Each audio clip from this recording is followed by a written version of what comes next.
야, 윤서아. 나오자마자 얼굴부터 보고 가야지.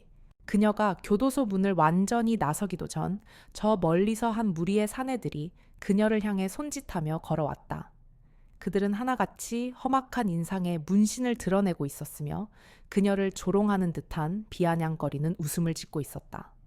그들의 우두머리로 보이는 사내는 그녀의 앞에 떡하니 버티고 서서 침을 뱉었다. 5년 동안 고생 많았냐. 내년 때문에 우리 형님이 아직도 병원에서 시름시름 앓고 계신다. 오늘 여기서 내년 몸뚱이 가지고 장난 좀 쳐야겠는데 윤서하의 눈동자가 흔들렸다. 그러나 그것은 공포나 당혹감이 아니었다. 그녀의 눈은 저들에게 향해 있었지만 그녀의 시선은 그들을 관통하고 있었다. 마치 투명한 존재를 바라보는 듯한 무심하고 차가운 시선이었다. 그녀는 아무런 대답도 하지 않았다. 그녀의 침묵은 그들을 더욱 자극했다. 뭐야, 인연이. 감방에서 썩더니 혀도 썩었냐. 말 안 할 거면 걷기라도 해봐 좀. 내가 어디까지 걸을 수 있는지 볼까. 우두머리는 그녀의 어깨를 밀치며 비열한 웃음을 지었다. 그때 윤서아의 눈빛이 미세하게 바뀌었다. 차가운 무심함 속에 깊은 분노가 타오르기 시작했다. 그녀는 그들의 도발에 반응하지 않았다. 그저 그들을 투명인간처럼 무시하며 묵묵히 자신의 길을 걸었다. 무레배들은 그녀의 태도에 더욱 분개했다. 우두머리가 그녀의 등 뒤로 다가가 발로 그녀의 다리를 걸었다. 야, 이 개 같은 년이 감히 우리가 말하는데 씹어. 그녀의 몸이 휘청거리며 앞으로 넘어졌다. 낡은 청바지에 흙먼지가 묻었고 그녀의 손바닥에서는 붉은 피가 배어나왔다. 그러나 그녀는 쓰러진 자리에서 미동도 하지 않았다. 마치 쓰러지는 순간을 예상이라도 한 듯 완벽하게 균형을 잡고 있었기 때문이다. 그녀는 천천히 몸을 일으켰다. 그리고 그들의 눈을 똑바로 바라보았다. 더 이상 말은 안 해. 그녀의 목소리는 너무나도 조용해서 바람 소리에 묻힐 것 같았지만 그 안에는 쇠망치 같은 무거움이 담겨 있었다. 우두머리가 비웃으며 그녀를 향해 주먹을 날렸다. 감히 나한테 덤비겠다고 그의 주먹은 거칠고 빨랐다. 그러나 윤서아의 눈에는 그 모든 움직임이 슬로우 모션처럼 보였다. 그녀는 고개를 살짝 숙여 주먹을 피했고 동시에 그의 손목을 잡아 비틀었다. 우지직하는 뼈 부러지는 소리가 허공을 갈랐다. 우두머리는 비명조차 지르지 못하고 바닥에 무릎을 꿇었다. 나머지 무레배들은 경악했다. 그들은 자신들의 우두머리가 단 한 번의 움직임으로 제압당하는 것을 보고 두려움에 휩싸였다. 그들 중 한 명이 비틀거리며 윤서에게 달려들었다. 그녀는 그의 움직임을 예측이라도 한 듯 몸을 돌려 그의 얼굴을 발로 차버렸다. 그의 코뼈가 부러지는 소리가 났다. 그는 피를 쏟으며 바닥에 쓰러졌다. 윤서아의 움직임은 정확하고 효율적이었다. 그녀의 주먹은 마치 살아있는 무기 같았고 그녀의 발길질은 쇠망치 같았다. 그녀는 5년 동안 갇혀 있었지만 그녀의 본능은 결코 녹슬지 않았다. 오히려 더욱 날카롭게 벼려져 있었다. 무레배들은 그녀를 향해 달려들기를 주저했다. 그들은 그녀가 싸움꾼이라는 것을 넘어 그들의 상상을 초월하는 존재라는 것을 직감적으로 깨달았기 때문이었다. 어차피 너희 세상은 끝났어.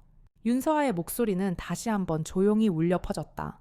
그녀는 그들을 한 번 더 무시하며 자신의 길을 걸었다. 무레배들은 그녀의 뒷모습을 바라보며 두려움에 몸을 떨었다. 그들은 자신들이 건드린 것이 한낱 여성이 아니라 지옥에서 돌아온 악마라는 것을 깨닫게 되었다.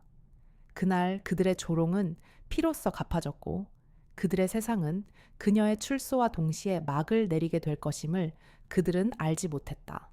무레배들이 뒹굴고 있는 교도소 앞을 지나쳐 나온 윤서하는 뒤도 돌아보지 않고 묵묵히 걸었다. 그녀의 걸음걸이에는 한치의 망설임도 없었다. 마치 5년의 감옥 생활이 그녀의 모든 것을 앗아간 것이 아니라 오히려 그녀의 본능을 더욱 날카롭게 벼려준 듯했다. 그녀의 내면은 이미 새로운 목표를 향해 달리고 있었다. 그녀의 눈에 비친 세상은 5년 전과 크게 다르지 않았지만 그녀의 시선은 과거를 향해 있었다. 5년 전 그녀가 교도소에 수감되어야 했던 그 비극적인 사건. 그것이 바로 그녀의 복수의 시작점이었다. 윤서와 그녀는 한때 대한민국 최전개 특수부대 707의 살아있는 무기라 불렸다. 그녀는 남들이 상상조차 할 수 없는 극한의 훈련을 견뎌냈고 어떤 상황에서도 임무를 완수하는 능력을 지닌 최고의 요원이었다. 그녀의 주먹은 쇠망치 같았고 그녀의 몸은 어떤 공격도 막아내는 방패 같았다. 그녀의 존재는 곧 승리를 의미했다. 그녀는 조국을 위해 싸웠고 정의를 위해 자신의 모든 것을 바쳤다. 그러나 그 정의는 5년 전 한 사건을 통해 무참히 짓밟혔다. 그날의 악몽은 그녀의 기억 속에 선명하게 박혀 있었다. 5년 전 그녀의 후배이자 동료였던 김민재 요원이 신성건설이라는 거대 건설사의 비자금 사건을 파헤치기 위해 잠입 수사를 진행하고 있었다. 김민재는 윤서하를 친누나처럼 따랐고 그에게 그녀는 단순히 선배 이상의 존재였다. 그러나 어느 날 김민재가 잠입했던 조직의 아지트에서 그의 시신이 발견되었다. 그의 몸은 형체를 알아볼 수 없을 정도로 훼손되어 있었고 그에게 무슨 일이 일어났는지 명확하게 드러내고 있었다. 윤서아는 그 소식을 듣자마자 현장으로 달려갔다. 그녀가 현장에 도착했을 때 이미 모든 것은 끝난 후였다. 경찰과 검찰은 이 사건을 단순 폭력 사건으로 조작하려 했다. 신성건설의 배후에 있는 거대한 권력이 사건을 은폐하려 했기 때문이었다. 그들의 목표는 오직 하나 진실을 묻는 것이었다. 그들은 윤서에게도 침묵을 강요했다. 윤서와 요원 이 일은 여기서 끝입니다. 더 이상 깊이 파고들지 마십시오. 그들의 차가운 목소리는 그녀의 심장을 찢어 놓았다. 그녀의 정의감은 무너져 내렸다. 그녀는 법과 시스템이 진실을 외면하는 것을 참을 수 없었다. 그녀는 자신의 손으로 직접 정의를 실현하기로 결심했다. 그녀는 그날 밤 김민재의 복수를 위해 홀로 신성건설과 연관된 폭력 조직의 아지트로 쳐들어갔다. 그녀는 그곳에 있던 20명의 조직원들을 무자비하게 제압했다. 그녀의 분노는 통제 불가능한 화염 같았다. 그녀는 그들의 무자비한 폭력에 복수했고 그들의 무책임한 침묵에 분노했다. 그녀의 주먹은 그들의 몸을 부수었고 그녀의 발길질은 그들의 자존심을 짓밟았다. 그녀의 복수는 무자비했지만 그것은 5년 전 그녀의 눈앞에서 무너진 정의를 되찾기 위한 필사적인 몸부림이었다. 그 결과 그녀는 살인 미수 혐의로 체포되었고 5년이라는 긴 세월 동안 감옥에 갇히게 되었다. 언론은 그녀를 폭력적인 특수부대 출신으로 낙인 찍었고 세상은 그녀의 행동을 이해하지 못했다. 그녀는 정의를 위해 싸웠지만 결국 그녀의 정의는 세상의 외면을 받았다. 그녀는 모든 것을 잃었다. 그러나 그녀는 감옥 안에서도 복수의 끈을 놓지 않았다. 5년 동안 그녀의 마음속에는 오직 하나의 목표만이 있었다. 바로 신성건설의 실세이자 이 모든 비극의 배후에 있는 고태현을 파멸시키는 것. 그녀는 교도소 안에서도 끊임없이 그를 향한 복수를 계획했다. 그녀는 그가 가장 두려워하는 것이 무엇인지 정확히 알고 있었다. 그것은 바로 그가 쌓아 올린 모든 부와 권력이 한순간에 무너지는 것이었다. 그녀는 그에게 무력을 사용하는 대신 그의 삶 자체를 지옥으로 만들 계획을 세웠다. 그녀는 이제 더 이상 정의를 위해 싸우는 군인이 아니었다. 그녀는 복수를 위해 움직이는 사냥꾼이었고 고태현은 그녀의 최종 목표였다. 그녀의 복수는 이제 시작될 참이었다. 윤서아의 출소 소식은 그날 오후 거미줄처럼 얽혀있는 대한민국의 검은 세계 전체에 퍼져나갔다. 한때 그녀의 손에 무참히 짓밟혔던 폭력 조직들은 물론 그녀의 이름을 한 번이라도 들어본 모든 이들이 공포에 질렸다. 그 여자가 나왔다고 라는 짧은 문장은 순식간에 전국 각지의 유흥가와 뒷골목을 휩쓸었다. 일전에는 세상 무서운 줄 모르고 활보하던 조직원들은 그녀의 소식에 술잔을 떨어뜨리고 시멘트 바닥에 굳어버렸다. 마치 거대한 폭풍의 눈이 그들의 도시를 향해 다가오는 것과 같았다. 그들은 무서운 소문을 들었던 것이다. 그 여자가 감옥에서 나온 이유는 단 하나 5년 전 미해결된 복수를 끝내기 위해서라는 소문이었다. 어느 조직의 우두머리는 즉시 모든 부하들에게 연락을 취했다. 당장 숨어라. 일이 마무리될 때까지 절대 모습을 드러내지 마라. 특히 절대 그녀의 눈에 띄지 마라. 라는 지시가 내려졌다. 명령을 받은 부하들은 서로에게 전화를 걸어 공포에 떨며 정보를 교환했다. 그 여자 진짜 대단했대. 혼자서 우리 조직원 20명을 병신으로 만들었대. 그 여자 주먹은 쇠망치나 다름없다고. 5년 전 우리가 죽인 그 여자 동료 때문에 나온 거라는데 이번에 우리 조직 다 죽는 거 아니냐? 아니야, 707 출신이라잖아. 이미 정부에서 관리하는 사람인데 진짜로 돌아왔겠어. 그러나 의심은 오래가지 않았다. 이미 누군가에게는 윤서아의 존재가 그림자처럼 드리워지기 시작했기 때문이었다. 서울의 한 고급 아파트 넓은 거실에서 텔레비전을 보던 한 남자가 이 소식을 접하고는 들고 있던 위스키 잔을 그대로 바닥에 떨어뜨렸다. 깨진 유리파편 위로 값비싼 술이 흘러내렸다. 그의 이름은 고태현. 신성건설의 실세이자 5년 전 그 사건의 배후에 있던 인물이었다. 그는 화면 속 윤서아의 텅 빈 표정을 보고 등골이 서늘해지는 것을 느꼈다. 그동안 평온하게 잊고 지냈던 과거의 악몽이 다시 시작될 것만 같았다. 고태현은 즉시 비서에게 전화를 걸어 5년 전 그 사건 관련자들 지금 어디 있는지 전부 파악해. 그리고 당장 나한테 보고해. 라고 지시했다. 그의 목소리에는 평소의 침착함이 사라진 채 불안감이 가득했다. 그 시각 윤서아는 길가에 멈춰 선 택시를 향해 걸어갔다. 그녀의 걸음걸이는 여전히 조용하고 우아했지만 그녀의 눈빛은 무언가를 꿰뚫어 보는 듯 날카로웠다. 5년 전 그녀가 폭력 조직 아지트를 혼자서 쳐들어가 20명의 조직원을 때려 눕혔던 그 밤처럼 그녀의 눈은 복수의 불꽃으로 타오르고 있었다. 감옥에서 보낸 5년의 시간은 그녀의 복수를 늦추었을 뿐 결코 그녀의 의지를 꺾지는 못했다. 오히려 그 시간 동안 그녀의 마음속에는 복수의 칼날이 더욱 예리하게 갈려 있었다. 이제 그녀는 그 칼날을 휘두르기 위해 세상 밖으로 나온 것이었다. 그녀의 앞에 어떤 폭력배들이 서 있든 그들은 그녀의 먹이가 될 뿐이었다. 윤서아가 택시 뒷좌석에 앉자 그녀는 창밖으로 스쳐 지나가는 서울의 풍경을 무심한 눈빛으로 바라보았다. 5년 전과 크게 달라지지 않은 도시의 모습이었다. 그러나 그녀의 내면은 완전히 다른 세계였다. 그녀는 이제 더 이상 정의를 위해 싸우는 군인이 아니었다. 그녀는 복수를 위해 살고 복수를 위해 움직이는 사냥꾼이었다.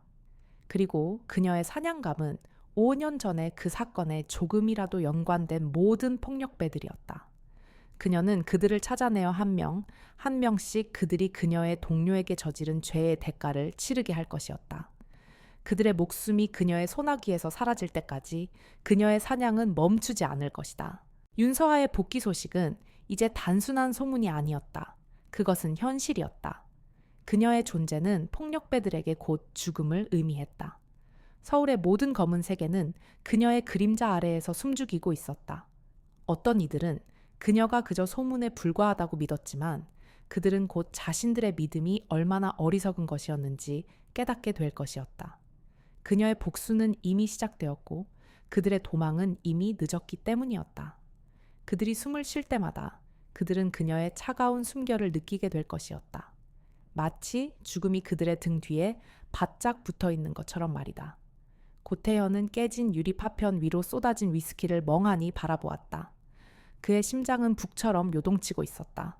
그는 윤서아의 출소 소식을 듣고도 애써 침착한 척했지만 손에 들린 잔을 떨어뜨린 순간 모든 평정심이 무너져 내렸다. 그는 그녀가 단순한 소문에 불과하다고 믿고 싶었지만 그의 본능은 그녀가 5년 전의 악몽을 끝내기 위해 돌아왔다는 것을 외치고 있었다. 그 순간 그의 머릿속에는 5년 전 그날 밤의 기억이 생생하게 되살아났다. 그는 신성건설의 재무이사 박재민에게 전화를 걸어 다급한 목소리로 물었다. 윤서에 대해 들었나 그녀가 돌아왔어. 지금 당장 5년 전 사건과 관련된 모든 서류들을 파기해. 노트북의 하드 드라이브를 포맷하고 종이 서류들은 찢어 소각로에 던져 넣어. 그의 목소리에는 평소의 냉정함이 사라진 채 극도의 불안감이 가득했다. 고태현은 윤서아가 단순히 주먹만 센 여자가 아니라는 것을 누구보다 잘 알고 있었다. 그녀는 특수부대에서 훈련받은 전문가였다. 그녀의 사냥은 단순히 폭력을 휘두르는 것이 아니라 철저한 정보 수집과 계획에 따라 이루어진다는 것을 고태현은 예감했다. 그는 도망치는 대신 그녀의 움직임을 예측하고 선수를 치기 위해 부하들을 풀어놓았다. 그녀의 동선 접촉한 모든 사람들 하다못해 그녀가 지나가는 길에 버려진 담배꽁초 하나라도 찾아내 고태현은 거친 목소리로 지시했다. 그의 명령을 받은 박재민은 얼굴이 하얗게 질린 채 고개를 끄덕였다.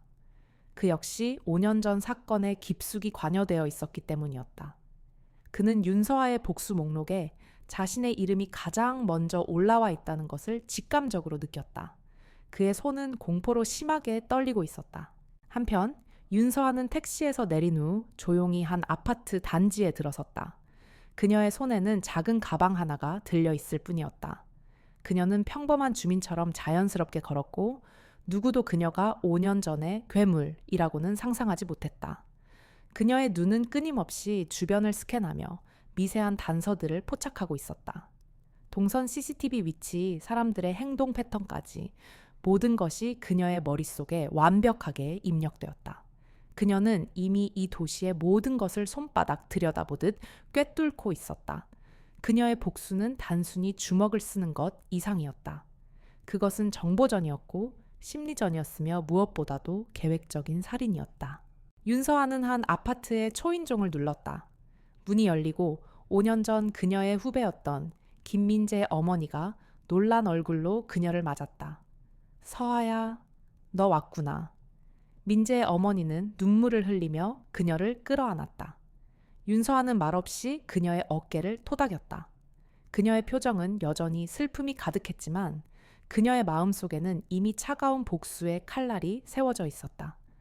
그녀는 어머니에게 5년 전 민재의 죽음에 대해 자세히 물었다. 어머니의 흐느낌 섞인 증언 속에서 윤서아는 잃어버렸던 퍼즐의 조각들을 하나씩 맞춰 나가기 시작했다. 그녀는 그날의 진실을 아무도 알지 못하는 고태연의 비밀을 파헤치기로 결심했다. 이 도망치는 폭력배들은 그녀에게 중요한 존재가 아니었다.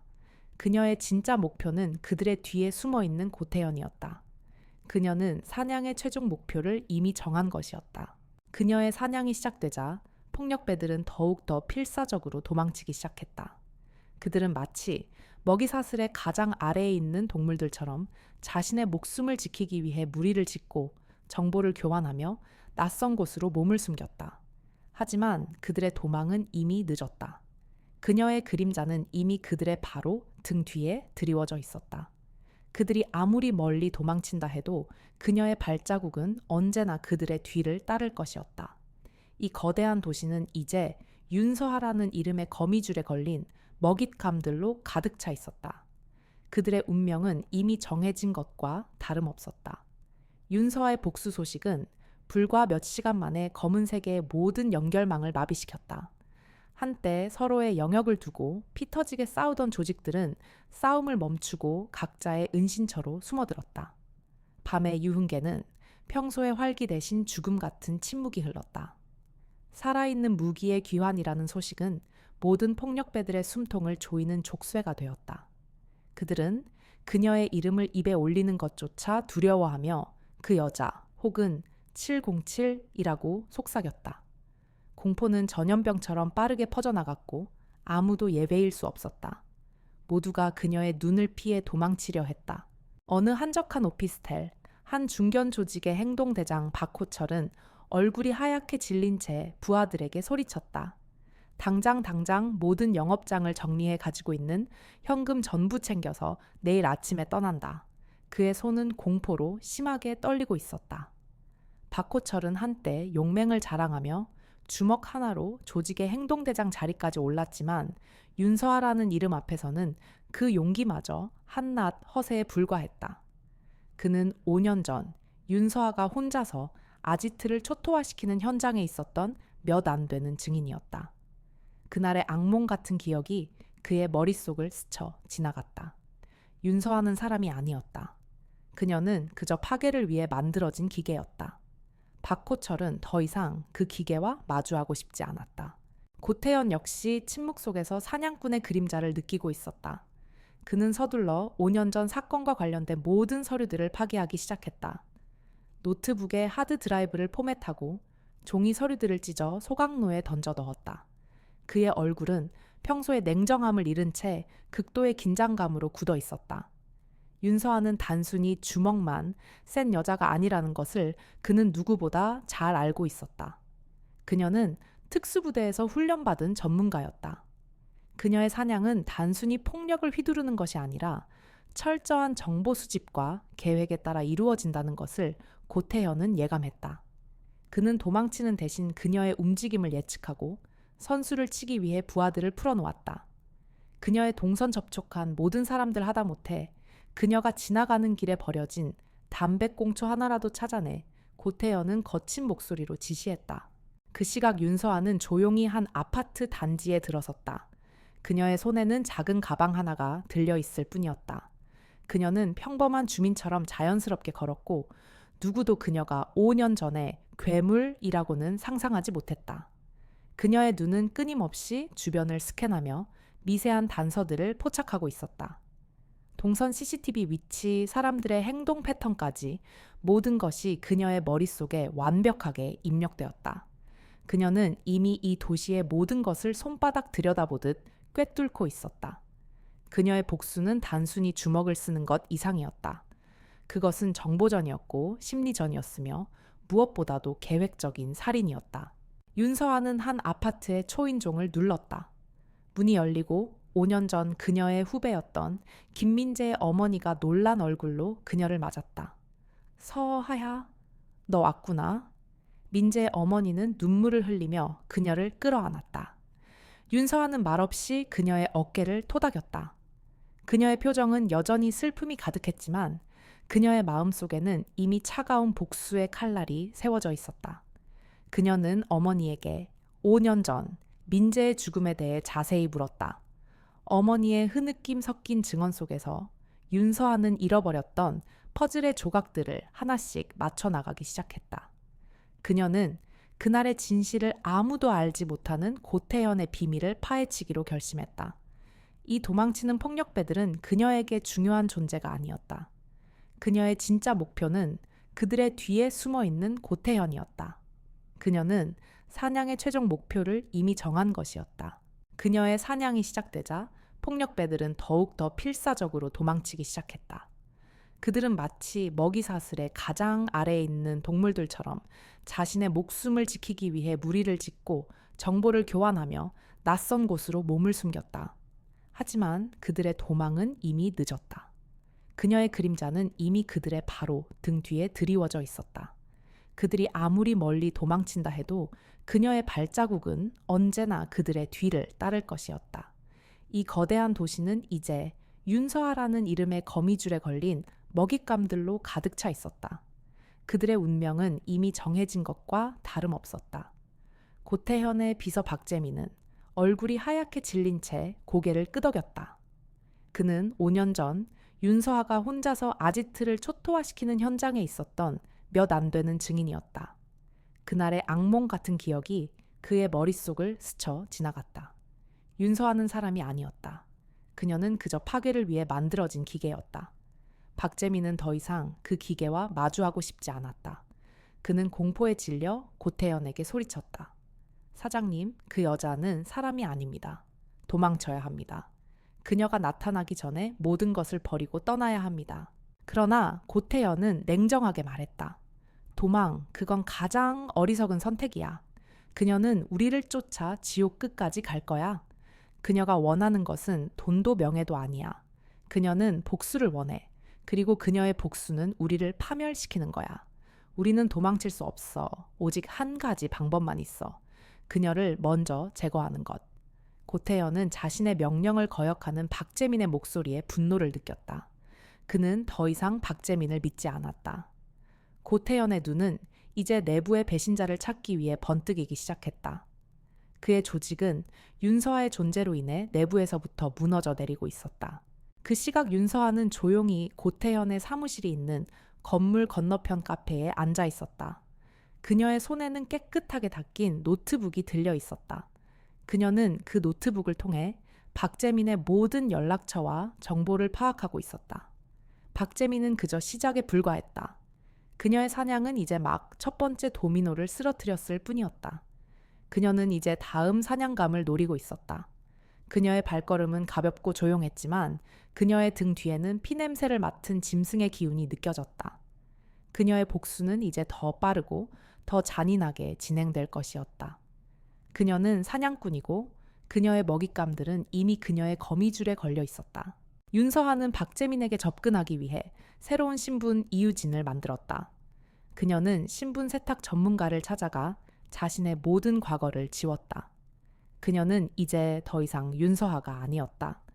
그녀는 고태현의 조직에 잠입하기 위해 이유진이라는 이름의 재무 전문가로 위장했다.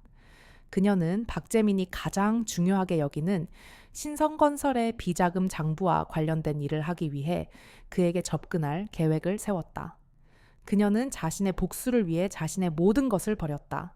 윤서아는 박재민이 매일 들르는 카페에 우연을 가장해 나타났다. 그녀는 능숙한 대화 기술과 날카로운 재무 분석 능력을 선보이며 그의 눈길을 끌었다. 박재민은 그녀의 능력에 감탄했다. 그는 그녀가 자신의 비자금 장부 관리를 도울 완벽한 인물이라고 생각했다. 그는 윤서아가 그녀의 앞에 있는 이유진이라는 것을 꿈에도 생각하지 못했다.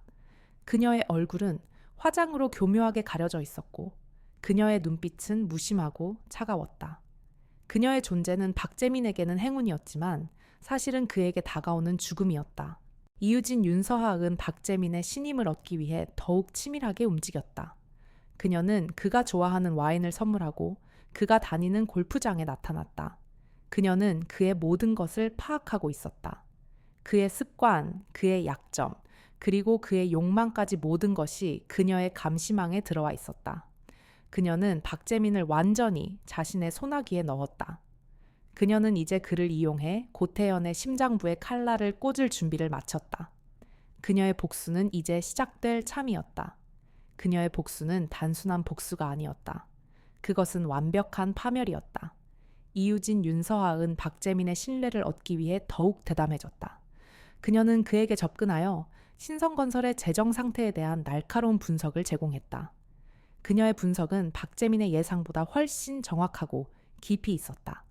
박재민은 그녀의 능력에 매료되었다. 그는 그녀가 자신의 비자금 장부를 관리할 완벽한 인물이라고 확신했다.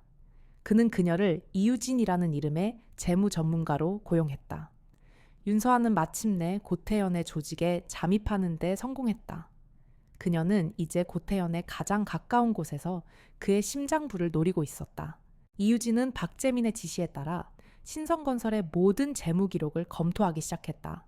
그녀는 그의 컴퓨터에 접속하여 비자금 장부의 위치를 파악했다. 그러나 그녀의 예상과는 달리 박재민의 컴퓨터는 철저하게 암호화되어 있었고 접근하기 매우 어려웠다.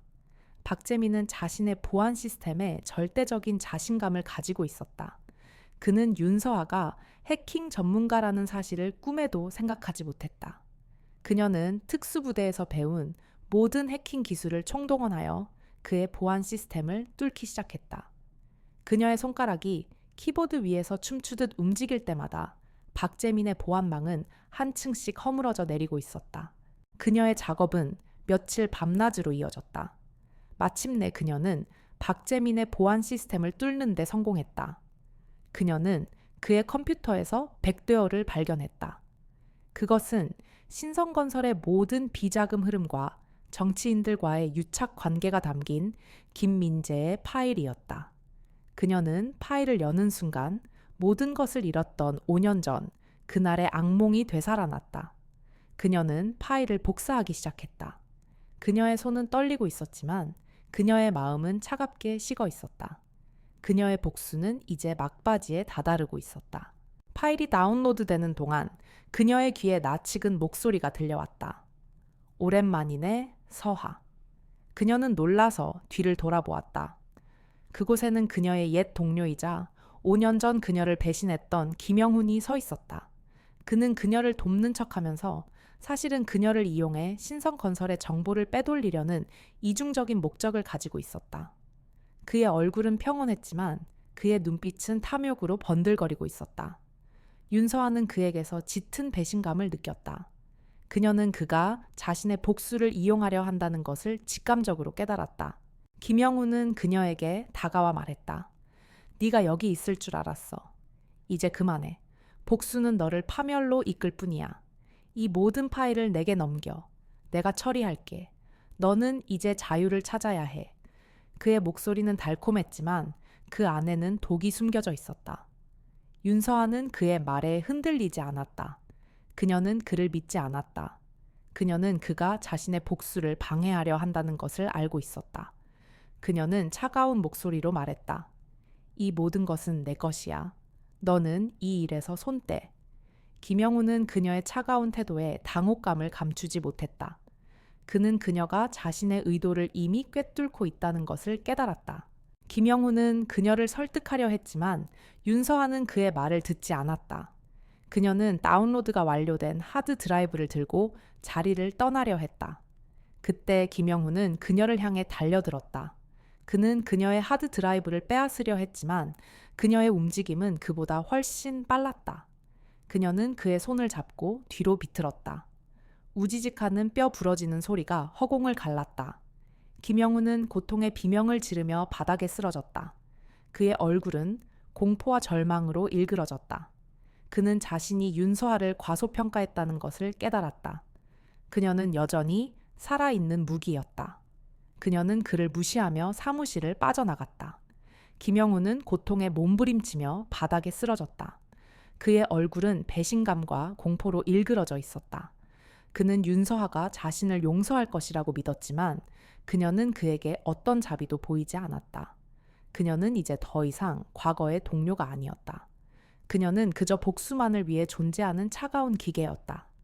김영훈은 자신의 오만함이 불러온 결과에 절망했다. 그는 자신이 그녀를 이용하려 했다는 것을 뼛속 깊이 후회했지만 이미 모든 것은 늦었다. 윤서아는 하드 드라이브를 들고 유유히 사라졌고 김영훈은 자신의 파멸을 예감했다. 이유진은 박재민의 사무실을 빠져나온 후 안전한 은신처로 향했다. 그녀는 그곳에서 다운로드한 파일들을 분석하기 시작했다. 파일 안에는 신성건설의 모든 비자금 흐름과 정치계 언론계 거물들과의 유착 관계가 상세하게 기록되어 있었다. 그녀의 손은 떨리고 있었다.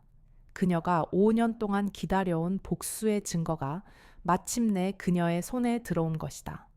그녀는 그 증거들을 하나하나 확인하며 고태연의 거대한 제국을 무너뜨릴 완벽한 계획을 세웠다.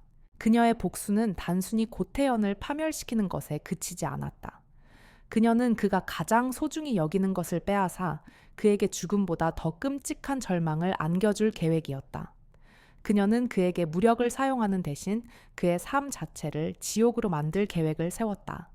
그녀는 그의 모든 것을 파괴할 것이다.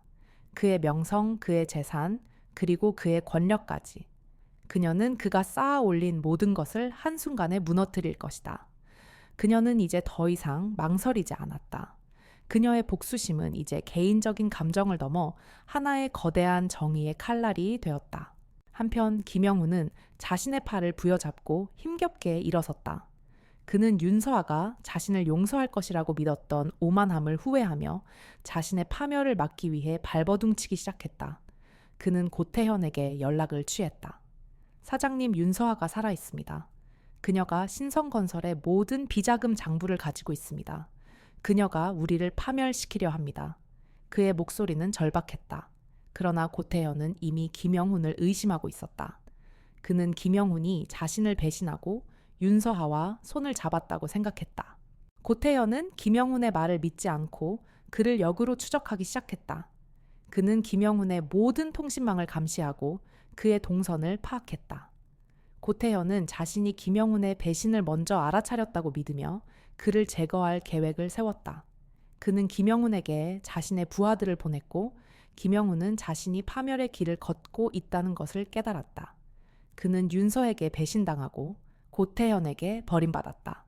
그는 이제 홀로 남겨진 외로운 늑대였다. 이 모든 상황을 지켜보고 있던 윤서아는 김영훈과 고태현의 관계를 역이용하기로 했다.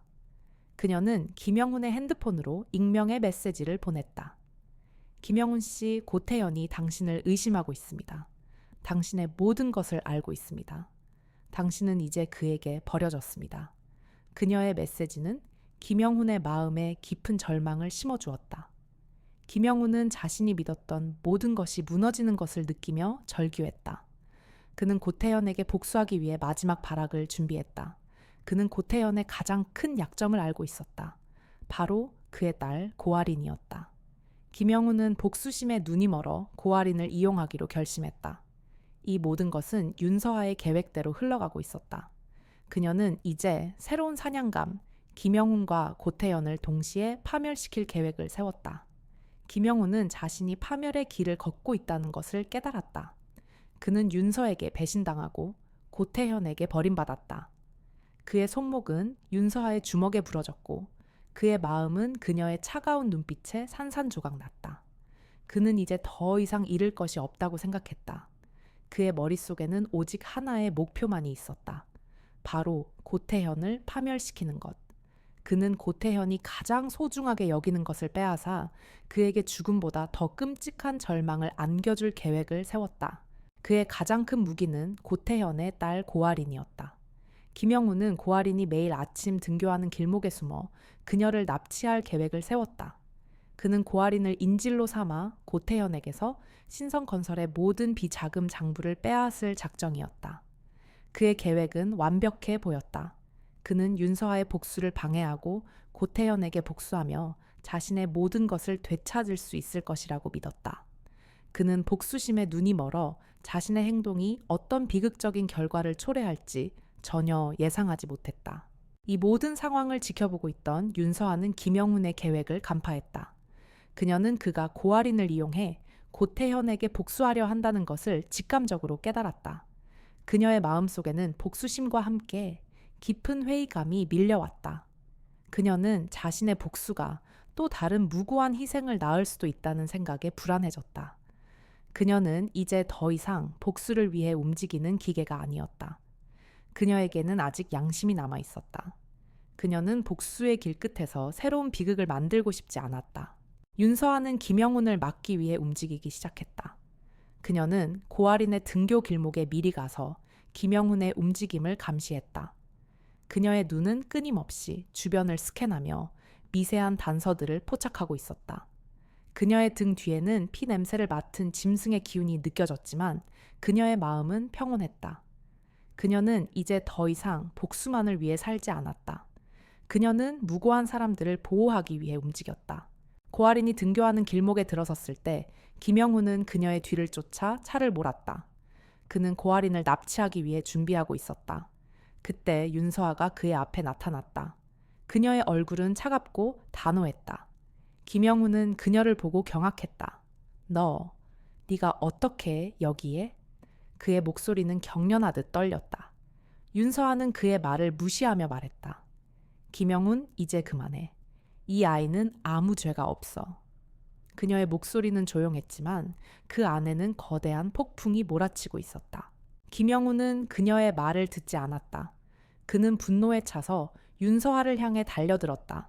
그는 그녀를 제거하고 고아린을 납치할 작정이었다. 그러나 그의 움직임은 그녀에게는 너무나도 느렸다. 윤서아는 그의 공격을 피하며 그의 팔을 잡아 틀었다. 우지직하는 뼈 부러지는 소리가 허공을 갈랐다. 김영훈은 고통의 비명을 지르며 바닥에 쓰러졌다. 그의 얼굴은 절망과 고통으로 일그러졌다. 그는 자신이 윤서아를 이길 수 없다는 것을 깨달았다. 그녀는 여전히 살아있는 무기였다.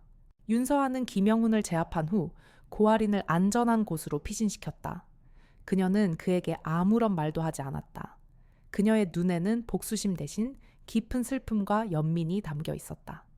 김영훈은 그녀의 눈빛에서 자신의 추악한 욕망이 얼마나 비열했는지 깨달았다. 그는 자신의 행동이 어떤 비극을 낳을 뻔했는지 깨닫고 절망에 빠졌다. 윤서아는 김영훈을 그곳에 남겨두고 조용히 사라졌다. 그녀는 복수를 위해 움직였지만 결국 그녀의 복수는 또 다른 비극을 막았다. 그녀는 이제 더 이상 복수의 칼날을 휘두르지 않을 것이었다. 그녀의 복수는 이제 새로운 방향으로 나아가고 있었다. 김영훈을 제압한 윤서하는 고아린을 안전하게 집으로 돌려보냈다. 그녀는 자신의 복수가 또 다른 무고한 희생을 낳을 수도 있다는 사실에 깊은 죄책감을 느꼈다. 그러나 그녀의 복수심은 사라지지 않았다. 그녀는 김민재의 죽음과 고태현의 악행을 용서할 수 없었다. 그녀는 이제 새로운 방법으로 복수를 완성하기로 결심했다. 그녀의 복수는 이제 더 이상 물리적인 폭력이 아니었다. 그것은 고태현이 가장 두려워하는 것을 빼앗아 그에게 죽음보다 더 끔찍한 절망을 안겨주는 것이었다. 윤서하는 고태현이 자신을 잡기 위해 그의 가장 소중한 것을 미끼로 사용할 것이라고 확신했다. 그리고 그녀의 예상은 정확했다. 고태현은 딸 고아린의 납치 소식을 듣자마자 극심한 분노와 공포에 휩싸였다. 그는 김영훈이 자신을 배신하고 자신의 딸을 납치했다고 믿었다. 고태현은 이제 더 이상 김영훈과 윤서아를 구분하지 않았다. 그는 이 모든 비극이 윤서아의 복수심에서 비롯된 것이라고 확신했다. 고태현은 윤서아를 유인하기 위해 그의 가장 큰 약점인 신성건설의 비밀 장부를 미끼로 사용하기로 결정했다. 그는 신성건설 비자금 장부 공개 프로젝트라는 가상의 사업 계획을 만들어냈다. 이 프로젝트는 수천억 원의 비자금이 오가는 거대한 사업이었고, 이를 성사시키기 위해 고태현이 직접 비밀리에 움직인다는 소문을 흘렸다. 그는 이 가짜 정보를 그의 가장 믿음직한 부하 3명에게만 알려주었다. 이 정보는 나 외에 누구도 알아서는 안 된다. 만약 새어나가면 그 자리에서 목숨을 잃을 줄 알아. 고태현은 그들의 충성을 시험하려는 동시에 윤서아를 유인하기 위한 덫을 놓은 것이었다. 그는 윤서아가 자신의 비자금 장부와 관련자들을 파괴하기 위해 이 덫에 걸려들 것이라고 확신했다. 그는 은밀하게 이 정보를 언론에까지 흘려 그녀가 미처 알지 못하는 정보망에도 노출시켰다.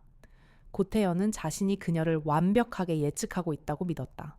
그는 그녀의 사냥이 어디서부터 시작되었는지 정확히 알지 못했지만 그녀가 자신을 직접 노린다는 것은 분명했다. 그는 그녀의 그림자가 자신에게 드리워지기 전에 그녀의 목숨을 먼저 거두려고 했다. 고태현은 비자금 장부의 복사본을 직접 들고 시내 외곽에 있는 낡은 창고로 향했다. 그곳에는 그의 경호원 10명이 삼엄하게 경계를 서고 있었다. 그는 창고 안에서 그녀가 나타나기를 기다렸다. 그의 손에는 비상용 권총이 들려 있었다. 그러나 윤서아는 이미 고태현의 모든 계획을 꿰뚫고 있었다. 김영훈의 배신과 그녀 자신의 분석을 통해 그녀는 신성건설 비자금 장부, 공개 프로젝트가 가짜라는 것을 한눈에 알아차렸다. 그녀는 고태현이 자신을 유인하기 위해 미끼를 던졌다는 것을 직감적으로 깨달았다. 하지만 그녀는 그 덫에 걸려드는 대신 그 덫을 고태현에게 향하는 또 다른 칼날로 사용하기로 결심했다. 그녀는 고태현이 경호원들을 이끌고 낡은 창고로 향하는 동안 그가 가장 중요하게 생각하는 또 다른 곳에 침투할 계획을 세웠다. 고태현이 그녀를 기다리고 있는 동안 그녀는 그의 가장 중요한 비밀을 파헤칠 것이었다. 윤서아는 고태현의 움직임을 감시하는 동시에 그의 또 다른 신복인 재무이사 박재민의 사무실에 잠입할 준비를 했다. 박재민은 고태현의 모든 불법적인 거래를 총괄하고 그의 자금 관리를 담당하는 인물이었다. 고태현은 윤서아를 창고에서 기다리는 동안 박재민의 사무실은 완벽한 무방비 상태가 될 것이었다. 이것은 윤서에게는 더없이 좋은 기회였다. 그녀는 조용히 박재민의 사무실로 향하는 택시에 몸을 실었다. 그녀는 고태현의 덫에 걸려들지 않았다.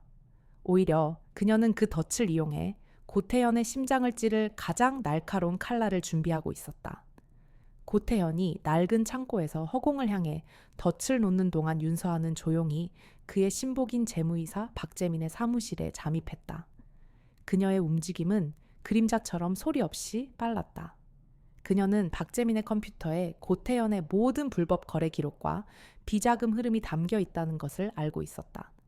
그녀는 특수부대에서 배운 해킹 기술을 이용해 보안망을 뚫고 모든 데이터를 자신의 휴대용 하드 드라이브에 복사하기 시작했다. 파일이 다운로드되는 동안 그녀의 눈은 박재민의 책상 위를 훑으며 다른 중요한 단서가 없는지 확인했다. 그녀의 마음은 차분했고 그녀의 손놀림은 정확했다. 그녀는 이제 고태현의 모든 것을 손에 넣기 직전이었다. 그러나 예상치 못한 변수가 발생했다. 모든 파일을 복사하고 막 사무실을 나서려는 순간 문이 조용히 열리고 한 남자가 안으로 들어왔다. 그는 사무실의 청소를 담당하는 김성철이었다. 그는 나이 40줄에 접어든 평범한 중년 남성의 모습이었다. 그러나 그의 눈이 윤서하를 보는 순간 공포와 경악으로 가득 찼다. 그는 윤서하를 알아보았다. 김성철은 5년 전 윤서하의 손에 무참히 짓밟혔던 폭력 조직의 일원이었고 당시 그녀의 첫 번째 복수가 이루어지던 현장에 있었다. 그는 그녀의 싸늘한 눈빛과 비현실적인 전투력을 똑똑히 기억하고 있었다. 김성철은 두려움에 몸이 굳어버렸다. 너는? 그 여자. 그의 목소리는 경련하듯 떨렸다. 윤서아는 잠시 멈춰섰다. 그녀의 머릿속은 복잡하게 돌아갔다. 이 남자를 어떻게 처리해야 할까? 그녀의 훈련받은 본능은 즉시 그를 제압하라고 명령했다. 그러나 그녀의 마음은 망설였다.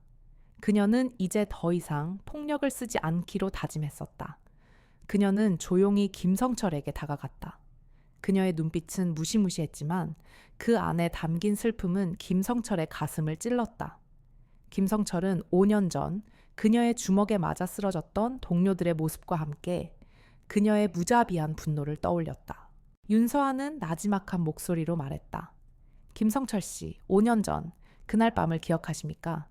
김민재라는 이름을 기억하십니까? 김성철의 얼굴은 더욱 창백해졌다. 그는 고개를 푹 숙인 채 아무 말도 하지 못했다. 윤서아는 계속해서 말했다. 당신은 그날 밤 내 후배를 죽이는데 직접 가담하지는 않았지만 그 현장에 있었습니다. 이제 당신은 고태현의 조직에서 벗어나 평범한 삶을 살고 있겠지만 당신의 죄는 결코 사라지지 않습니다.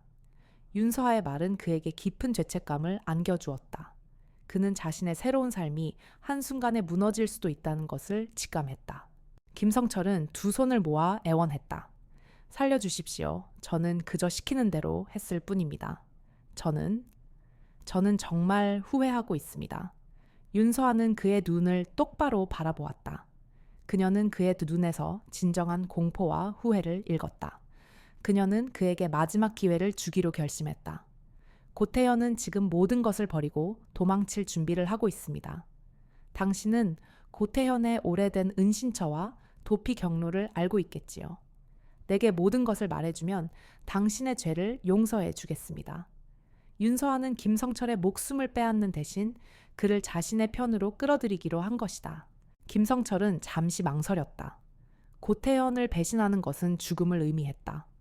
그러나 윤서아의 차가운 눈빛과 그녀가 손에 쥐고 있는 증거들은 그를 다른 선택을 할 수 없게 만들었다. 그는 고개를 끄덕이며 모든 것을 털어놓았다. 고태현이 비상시에 사용할 가장 중요한 은신처의 위치와 그가 미리 준비해둔 도피 경로까지 모든 것을 윤서에게 넘겨주었다. 윤서아는 그 정보를 듣고 입가에 희미한 미소를 지었다. 김성철은 그녀의 손에 의해 파멸할 수도 있었지만 대신 그녀의 가장 중요한 정보원이 된 것이다. 윤서아는 조용히 그의 곁을 떠났다. 그녀의 사냥은 이제 최종 단계에 접어들었다. 윤서아는 김성철에게서 고태현의 은신처 정보를 모두 얻어낸 후 그의 모든 계획을 꿰뚫고 있었다. 그녀는 고태현을 직접 상대할 때가 왔다고 판단했다. 하지만 그녀는 무력을 사용하지 않기로 했다. 그녀는 고태현이 가장 두려워하는 것이 무엇인지 정확히 알고 있었다. 그것은 바로 그가 쌓아 올린 모든 부와 권력이 한순간에 무너지는 것이었다. 그녀는 그에게 직접 만나자는 메시지를 보냈다. 고태현은 처음에는 망설였지만 그녀가 어떤 카드를 가지고 있는지 확인하기 위해 그녀의 제안을 받아들였다. 두 사람은 시내 한복판에 있는 조용한 갤러리에서 만났다. 화려한 그림들이 걸려 있었지만 그들의 주변에는 죽음 같은 긴장감이 감돌았다. 윤서아는 평소처럼 단정한 옷차림의 슬픔이 서린 듯한 눈빛으로 고태현을 바라보았다. 그녀의 가녀린 몸은 언제든 부러질 것 같았지만 그녀의 눈빛은 고태현을 꿰뚫어 보는 듯 차가웠다. 고태현은 그녀의 나약한 외모에 잠시 안심하는 듯했다.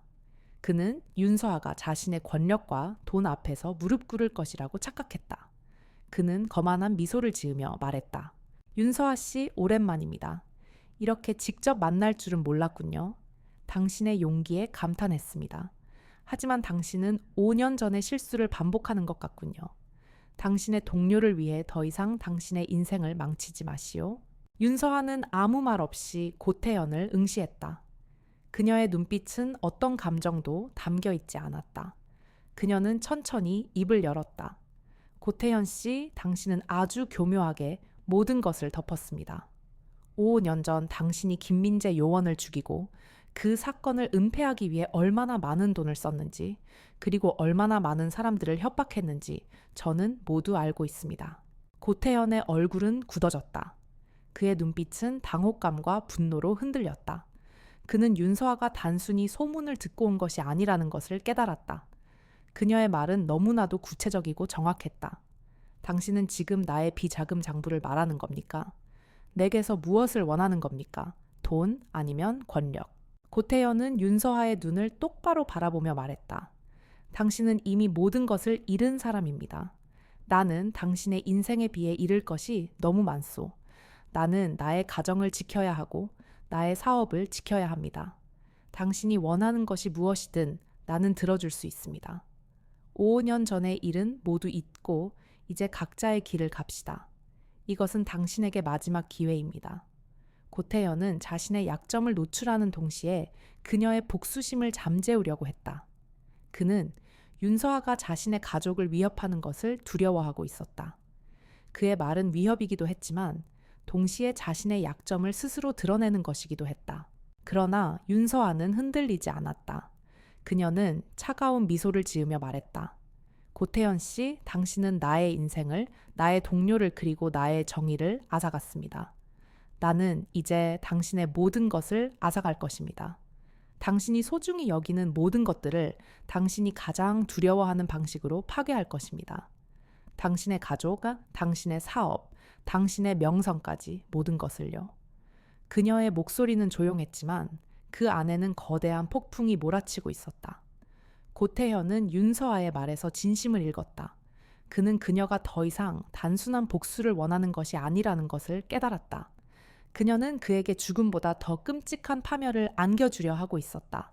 고태현은 분노를 참지 못하고 자리에서 일어났다. 당신은 괴물이야. 당신은 나와 다를 바 없는 살인자라고 윤서아는 그를 차가운 눈빛으로 바라보며 말했다. 나는 당신이 아니며 당신의 부하들도 아닙니다.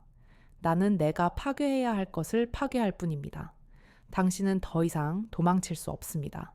이 게임은 이제 끝이 아닙니다. 이제부터 시작입니다. 고태현은 그녀의 말에 등골이 서늘해지는 것을 느꼈다. 그는 그녀가 자신의 삶을 완벽하게 파괴하기 위한 계획을 세웠다는 것을 깨달았다. 그는 분노와 공포에 질린 채 갤러리를 나섰다. 윤서아는 조용히 그의 뒷모습을 바라보았다.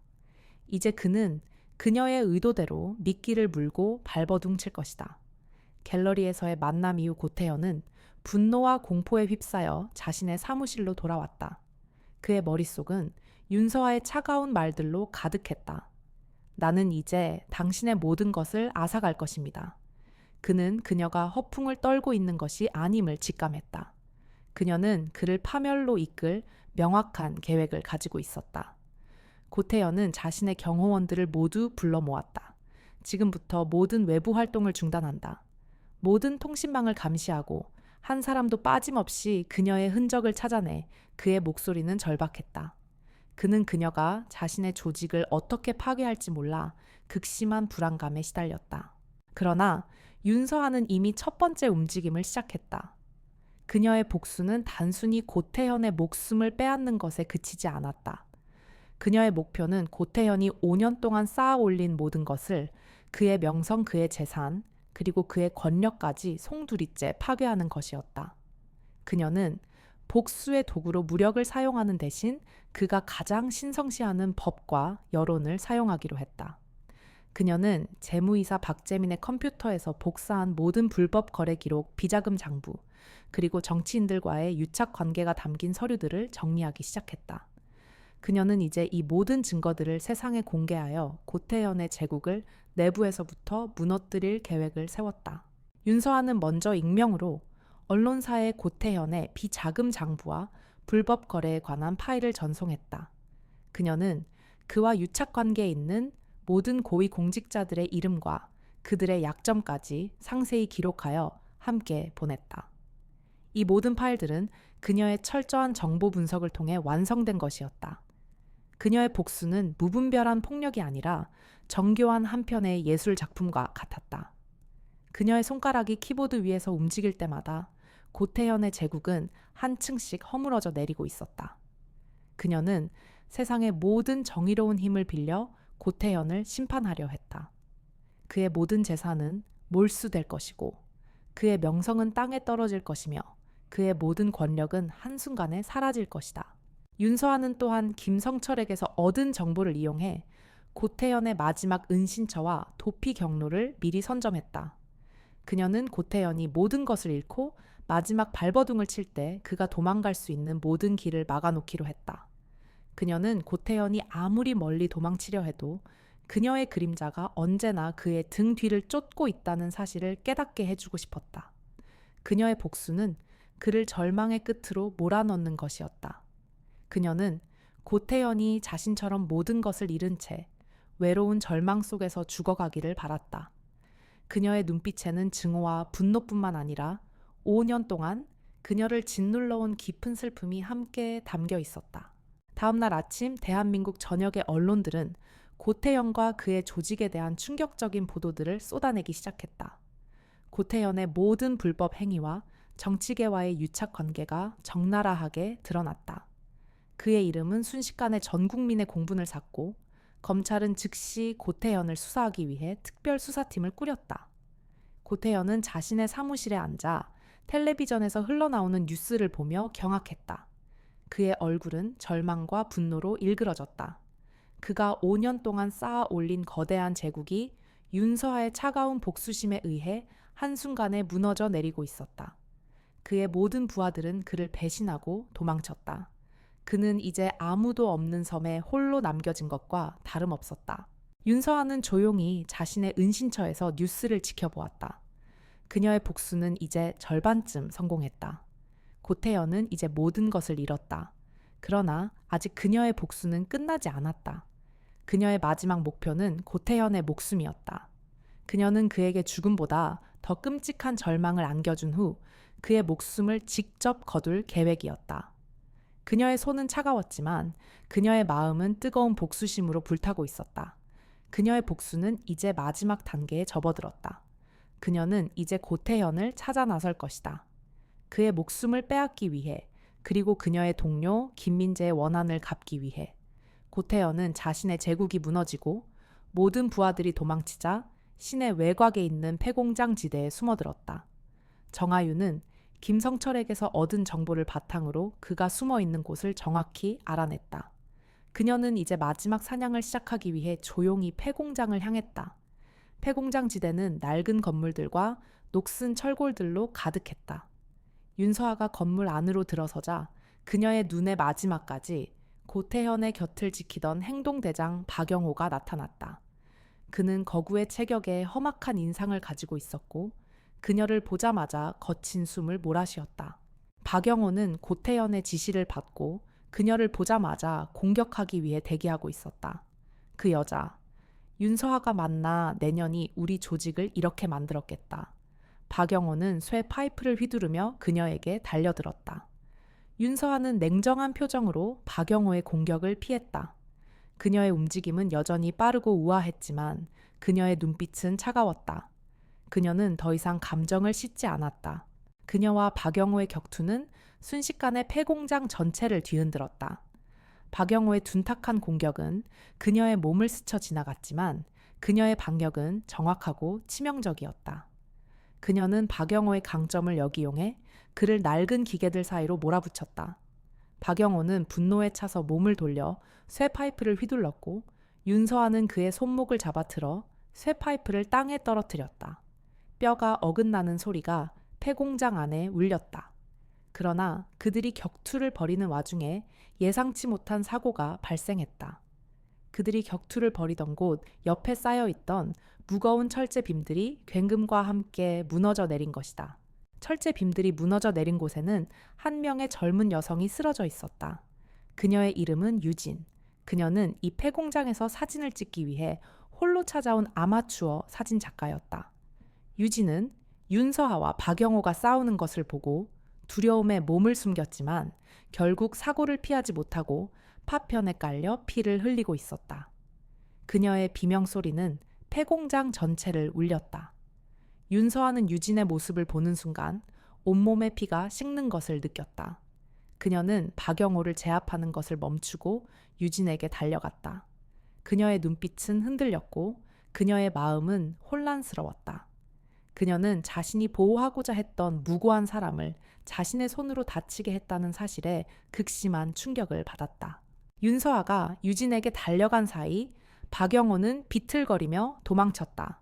그는 부러진 팔을 부여잡고 고태현에게 달려갔다. 사장님, 그 여자가 나타났습니다. 그런데 그 여자한테 약점이 있습니다. 그 여자 무고한 사람을 해치지 못합니다. 박영호는 윤서아의 약점을 고태현에게 보고했고 고태현은 그의 말을 듣고 섬뜩한 미소를 지었다. 윤서아가 아무리 강한 무기라고 해도 그녀에게는 약점이 있었다. 그녀는 인간이었고 그녀에게는 아직 양심이 남아 있었다. 고태현은 이제 윤서아를 상대할 방법을 찾았다. 그는 그녀의 양심을 이용하여 그녀를 무너뜨릴 계획을 세우기 시작했다. 윤서아는 피를 흘리는 유진을 안고 자신의 손을 바라보았다. 그녀의 손은 민재의 복수를 위해 수많은 폭력배들을 파멸시켰지만 결국 그녀의 손에 피를 묻힌 것은 무고한 사람이었다. 그녀의 마음속에는 깊은 죄책감과 후회가 밀려왔다. 그녀는 이제 자신이 무엇을 위해 싸워야 할지 다시 한번 고민하게 되었다. 그녀의 복수는 정당한 것이었지만 그 과정에서 무고한 희생이 발생한다면 그것은 과연 정의로운 것일까? 그녀의 영혼은 다시 한번 흔들렸다. 그녀는 복수의 칼날을 휘두르면서도 자신이 과연 올바른 길을 가고 있는지 깊은 회의감에 빠졌다. 윤서아는 병원 중환자실 앞에서 초조하게 기다렸다. 그녀의 손은 아직도 유진의 피로 얼룩져 있었다. 무고한 사람을 다치게 했다는 죄책감이 그녀의 심장을 찢는 듯 아파왔다. 그녀는 자신이 무엇을 위해 복수를 하고 있었는지, 자신의 모든 행위가 정당했는지 깊은 회의감에 빠졌다. 그녀는 자신이 보호하고자 했던 사람들을 자신의 손으로 해치고 있었다. 이 모든 복수는 과연 누구를 위한 것이었을까? 그녀의 마음은 혼란스러웠지만 그녀는 마지막 임무를 완수해야 한다는 책임감을 느꼈다. 그녀는 유진의 안전을 확인한 후 고태현을 향한 마지막 발걸음을 옮겼다. 윤서하는 박영호가 흘린 정보를 토대로 고태현이 숨어 있는 곳을 정확히 알아냈다. 그곳은 시내의 한적한 곳에 위치한 고급 펜트하우스였다. 고태현은 그의 제국이 무너지고 모든 부하들이 도망친 후 마지막까지 그의 부와 권력을 상징하는 그곳에 숨어 있었다. 윤서아는 펜트하우스의 문을 조용히 열고 들어갔다. 그곳에는 고태현이 텅 빈 거실에 홀로 앉아 술을 마시고 있었다. 그의 얼굴은 초췌했고 그의 눈빛은 절망에 잠겨 있었다. 그는 이제 더 이상 거만하고 오만한 폭력배가 아니었다. 그는 모든 것을 잃고 마지막 남은 자존심마저 무너진 한낱 겁쟁이에 불과했다. 고태현은 윤서아를 보자마자 들고 있던 위스키 잔을 떨어뜨렸다. 깨진 유리 파편이 바닥에 흩뿌려졌다. 네가 결국 찾아왔구나. 하지만 내가 졌다고 생각하지 마라. 네가 날 죽이는 순간 너도 나와 똑같은 살인자가 되는 거야. 네가 그토록 외치던 정의는 결국 허구일 뿐이었어. 고태현은 떨리는 목소리로 소리쳤다. 윤서아는 아무 말 없이 고태현을 바라보았다. 그녀의 눈은 깊은 슬픔과 회의감으로 가득 차 있었다.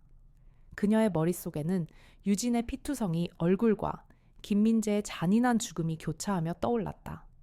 그녀는 고태현을 죽이는 것이 그녀의 복수를 완성하는 것이 아님을 깨달았다. 그것은 그녀를 더 깊은 나락으로 빠뜨릴 뿐이었다. 윤서아는 품속에서 칼 대신 고태현의 모든 범죄 증거가 담긴 휴대용 하드 드라이브를 꺼냈다. 그녀는 그것을 고태현 앞에 던졌다. 고태현 씨, 나는 당신을 죽이지 않을 것입니다. 당신이 원하는 대로 나는 당신과 같은 살인자가 되지 않을 것입니다. 윤서아는 차가운 목소리로 말했다. 고태현은 그녀의 말에 당혹감을 감추지 못했다. 그녀는 계속해서 말했다. 당신은 감옥에서 그리고 세상의 모든 사람들의 손가락질 속에서 당신이 한 모든 죄의 대가를 치르게 될 것입니다.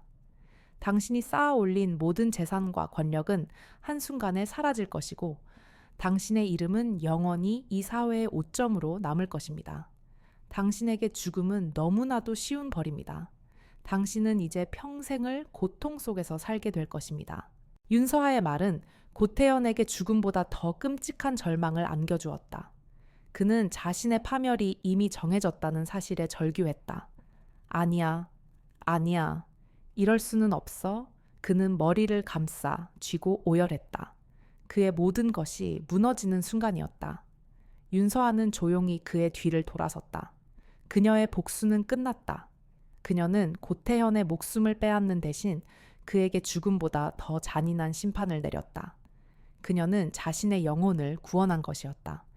펜트하우스를 나서는 그녀의 발걸음은 더 이상 가볍지 않았다. 그러나 그녀의 마음에는 새로운 감정, 바로 평화라는 것이 싹트고 있었다. 그녀는 복수의 길 끝에서 새로운 삶을 시작할 수 있는 희망을 발견했다. 그녀는 더 이상 살아있는 무기가 아니었다. 그녀는 그저 한 명의 인간이었다. 고태현은 윤서아가 자신의 목숨을 살려준 것이 아니라 자신에게 죽음보다 더 끔찍한 절망을 안겨주었다는 사실에 분노했다. 그는 감옥에서 평생을 썩어야 한다는 생각에 치를 떨었다. 그가 5년 동안 쌓아 올린 모든 것이 한순간에 무너져 내린 것이다. 고태현은 마지막 남은 이성마저 놓아버렸다. 그는 자신의 곁에 마지막까지 남아있던 신복 권오준과 이정민을 불러 모았다. 그 여자를 죽여라. 너희들이 아니면 내가 직접 죽이겠다. 그의 목소리는 증오로 가득 차 있었다. 그들은 윤서아를 유인해 한 번에 끝장내기로 결심했다. 그들이 마지막 결전을 벌일 장소는 5년 전 김민재가 살해당했던 바로 그 폐공장이었다. 고태현은 그곳이 윤서에게 가장 큰 상처를 남긴 장소라는 것을 알고 있었다. 그는 그녀가 그곳으로 올 것이라고 확신했다. 그리고 그의 예상은 정확했다. 윤서아는 고태현의 의도를 이미 꿰뚫고 있었다. 그녀는 마지막 임무를 완수하기 위해 그리고 이 모든 것을 끝내기 위해 조용히 폐공장을 향했다. 그녀의 발걸음은 가볍고 침착했지만 그녀의 마음은 비장했다. 그녀는 이제 더 이상 복수심에 사로잡힌 사람이 아니었다. 그녀는 이 모든 악행의 고리를 끊기 위해 마지막 싸움을 하러 가는 것이었다. 폐공장 안으로 들어서자 권오준과 이정민이 그녀를 기다리고 있었다. 그들의 손에는 칼과 쇠 파이프가 들려 있었다. 그들은 윤서아를 보자마자 짐승처럼 달려들었다. 내년 때문에 사장님이 이렇게 됐어. 오늘 여기서 끝장을 내주겠다. 권오준이 쇠 파이프를 휘두르며 소리쳤다. 윤서아는 그의 공격을 피하며 옆에 있던 철제 빔을 이용해 그의 다리를 걸어 넘어뜨렸다. 그녀의 움직임은 정확하고 빨랐지만 권오준과 이정민은 죽음을 두려워하지 않는 미친 짐승들 같았다. 그들은 자신들의 목숨을 버리면서까지 그녀를 죽이려고 했다. 윤서아는 그들의 무자비한 공격에 잠시 고전했지만 이내 그녀의 눈빛은 차갑게 빛났다. 그녀는 권오준의 팔을 잡아 그의 칼을 빼앗고 그의 복부를 정확히 가격했다. 권오준은 고통에 비명을 지르며 바닥에 쓰러졌다. 이정민은 그녀의 빈틈을 노려 공격했지만 윤서아는 그의 주먹을 피하며 그의 목 뒤 혈자리를 눌러 의식을 잃게 만들었다. 그녀의 싸움은 무자비했지만 그녀는 결코 그들의 목숨을 빼앗지는 않았다. 그녀는 그들을 제압했을 뿐이었다. 그녀는 더 이상 사람을 죽이는 무기가 아니었다. 그녀는 그저 그녀의 복수를 완성하는 사람이었다. 모든 부하들이 제압되자 고태현이 모습을 드러냈다. 그의 손에는 총이 들려 있었지만 그의 손은 공포로 심하게 떨리고 있었다.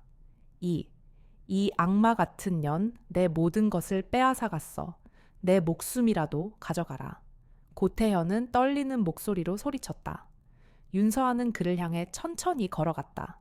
그녀의 얼굴에는 어떤 감정도 없었다. 그녀는 그를 무시하며 그의 총을 빼앗고 그의 몸을 단 한 번의 움직임으로 제압했다. 고태현은 허무하게 바닥에 쓰러졌다. 그는 자신의 모든 것이 무너지는 것을 지켜보았다.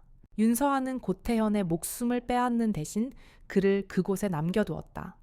그녀는 마지막으로 그를 차갑게 내려다보며 말했다. 당신은 이미 죽었습니다. 이제 당신의 남은 인생은 이 모든 죄의 대가를 치르는 것으로 채워질 것입니다. 그녀의 말은 고태현에게 죽음보다 더 큰 절망을 안겨주었다. 그녀는 그곳을 떠났다. 그녀의 발걸음은 조용했지만 그녀의 등 뒤에서는 고태현의 처절한 절규가 들려오는 듯했다. 그녀의 복수는 이제 진정한 의미에서 완성되었다. 그녀는 이제 자신의 길을 걸어갈 수 있었다. 그녀의 마음에는 이제 복수의 불꽃 대신 새로운 삶을 향한 희망의 빛이 스며들고 있었다. 윤서아는 폐공장을 떠났다. 그녀의 뒤에서 경찰차의 사이렌 소리가 들려왔다. 그녀는 돌아보지 않았다. 그녀의 복수는 이미 완성되었다. 그녀의 주먹과 발길질은 고태현의 모든 부하들을 제압했지만 그녀의 진정한 복수는 이제 시작될 참이었다. 그녀의 복수는 피가 아니라 정의의 이름으로 이루어질 것이었다. 그녀는 조용히 자신의 은신처로 돌아왔다. 그녀의 손에는 고태현의 모든 죄를 증명할 수 있는 결정적인 증거들이 담긴 하드 드라이브가 들려 있었다. 그녀는 고태현의 모든 범죄 행위와 그가 5년 전 김민재 요원을 살해하고 사건을 은폐했던 모든 진실들을 하나의 파일로 정리했다. 그녀는 그 모든 증거들을 익명으로 검찰과 언론사에 전송했다. 그녀의 복수는 이제 대중의 힘을 빌려 고태현을 심판하는 것이었다. 그녀는 고태현이 아무리 권력을 잃었더라도 그가 사회적으로 완전히 매장당하고 그의 이름이 영원히 더러운 죄인의 이름으로 남게 되기를 바랐다. 그녀는 이제 법과 여론이라는 거대한 무기를 휘둘러 고태현의 삶을 끝장낼 작정이었다. 그날 오후 대한민국은 충격적인 뉴스 속보로 떠들썩했다. 정재계 거물 고태현 대대적인 비리 혐의로 긴급 체포. 모든 언론사들은 고태현이 5년 전 한 요원을 살해하고 그 사건을 은폐하기 위해 정계와 재계에 막대한 로비를 했다는 사실을 앞다투어 보도했다. 그의 모든 불법 행위와 추악한 실체가 세상에 적나라하게 드러났다. 그가 한때 자랑스러워했던 모든 부와 권력은 한순간에 사라졌고 그의 이름은 이제 살인자와 범죄자의 대명사가 되었다. 그는 이제 사회의 가장 낮은 곳으로 떨어져 모든 사람들의 비난과 손가락질을 받게 되었다. 고태현은 뉴스 속보를 보며 절망에 젖은 채 경찰에 연행되었다. 그의 얼굴은 분노와 수치심으로 일그러졌다. 그는 자신의 모든 것을 앗아간 윤서아를 향해 이를 갈았다. 이런 식으로 이럴 수는 없어? 그는 감옥에서 썩는 것보다 더 끔찍한 형벌을 받고 있다는 것을 깨달았다. 그는 이제 영원히 대중의 기억 속에서 더러운 존재로 남게 될 것이었다. 윤서아는 고태현의 목숨을 빼앗지 않았지만 그의 존재 자체를 파괴했다. 그녀의 복수는 무자비했지만 동시에 완벽한 정의를 구현한 것이었다. 윤서아는 조용히 자신의 은신처에서 뉴스를 지켜보았다. 그녀의 얼굴에는 어떤 희비도 교차하지 않았다. 그녀의 눈빛은 여전히 슬픔이 서려 있었지만 그 슬픔 속에는 5년 만에 찾아온 희미한 안도감이 함께 있었다. 그녀는 김민재의 원수를 갚았고 고태현이 저지른 모든 죄를 세상에 알렸다. 그녀의 복수는 이제 끝이 났다. 그녀는 더 이상 복수를 위해 살지 않아도 되었다. 그녀는 이제 자신의 길을 걸어갈 수 있었다. 그녀는 하드 드라이브를 파기했다. 이제 모든 증거는 세상에 공개되었고 그녀의 역할은 끝이 났다. 그녀는 자신의 존재를 완전히 지우기로 결심했다. 그녀는 더 이상 살아있는 무기가 아니었다. 그녀는 그저 자신의 삶을 되찾고 싶은 한 명의 평범한 여성이었다. 그녀는 지난 5년의 시간이 헛되지 않았음을 느꼈다. 그녀는 그 시간 동안 잃어버렸던 모든 것을 되찾을 수 있을 것이라고 희미하게 희망했다. 그녀의 마음에는 이제 새로운 시작을 향한 설렘과 두려움이 함께 있었다. 그녀는 이제 그녀의 마지막 목적지를 향해 조용히 걸어갔다. 윤서아는 모든 것을 끝냈다. 그녀는 고태현의 제국을 무너뜨렸고 그의 명성을 땅에 떨어뜨렸다. 그녀의 복수는 완벽하게 성공했지만 그녀의 마음은 공허했다. 그녀는 복수의 길 끝에서 그 어떤 카타르시스도 느끼지 못했다. 오히려 그녀의 가슴에는 무고한 유진을 다치게 했다는 죄책감과 김영훈의 배신에 대한 허무함만이 남아 있었다. 그녀는 이제 더 이상 복수를 위해 살지 않아도 되었지만 그녀의 삶은 방향을 잃은 채 흔들리고 있었다. 그녀는 살아있는 무기라는 굴레에서 벗어날 수 있을까? 그녀는 조용히 모든 것을 뒤로하고 인적이 드문 남해의 작은 어촌 마을로 향했다. 마을의 작은 언덕 위 윤서하는 바다를 내려다보며 멍하니 서 있었다. 5~5년 전 그녀의 복수가 시작되던 그날 밤처럼 그녀의 눈빛은 깊은 슬픔을 담고 있었다.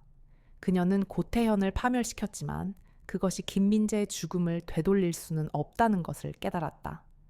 그녀의 복수는 그저 또 다른 파괴를 낳았을 뿐이었다. 그녀는 자신이 옳았다고 믿었지만 그 과정에서 그녀 역시 괴물이 되어가고 있었다는 것을 깨달았다. 그녀의 손에 묻은 피는 고태현의 것이기도 했지만 그녀 자신의 것이기도 했다. 그녀는 이제 이 모든 것을 내려놓고 자신을 용서하는 법을 배워야 했다. 윤서아는 더 이상 과거의 그림자에 갇히지 않기로 결심했다. 그녀는 그녀의 모든 기술과 능력을 복수가 아닌 다른 목적을 위해 사용하기로 했다. 그녀는 사회의 어두운 그림자 속에서 법의 보호를 받지 못하는 사람들을 돕는 일을 시작했다. 그녀는 그들의 목소리가 되어주고 그들의 억울함을 세상에 알리는 역할을 맡았다.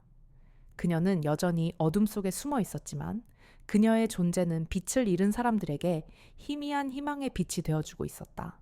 그녀는 더 이상 정의의 사도라고 자처하지 않았다. 그녀는 그저 그녀의 손으로 만든 상처들을 치유하기 위해 조용히 봉사하는 한 명의 인간이 되기로 했다. 어느 날 윤서아는 조용히 김민재의 묘를 찾았다. 그녀는 무덤 앞에 꽃 한 송이를 놓고 조용히 민재에게 말했다. 민재야, 누나는 너를 죽인 모든 사람들에게 복수했어. 하지만 그것이 옳은 일이었는지는 모르겠어. 이제 누나는 너를 보내주려고 해.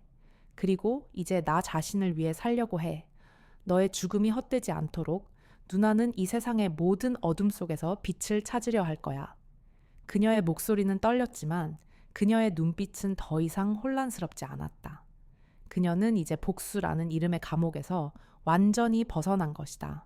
바람이 불어와 그녀의 머리카락을 흩날렸다. 그녀는 바다를 바라보며 깊은 숨을 들이쉬었다.